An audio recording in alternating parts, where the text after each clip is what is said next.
একটি মাত্র ডিম দিয়ে বানিয়ে নিব সুন্দর একটি নাস্তা।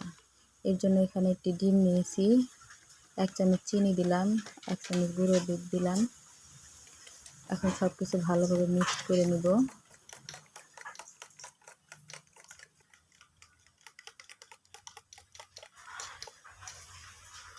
এখন একটি পাউরুটি দিয়ে এপিট ওপিট উল্টে পাল্টে নিয়ে ভেজে নেব।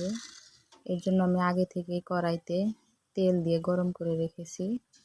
এখন একটি পাউরুটি দিয়ে দিলাম।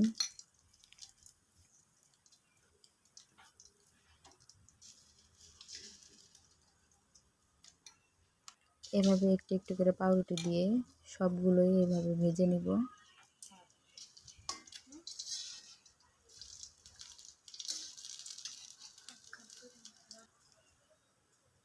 এই নাস্তাটি খেতে অনেক মজা।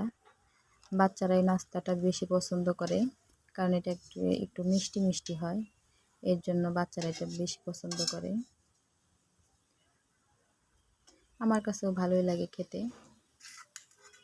এই তো বানিয়ে ফেললাম সুন্দর একটি নাস্তা।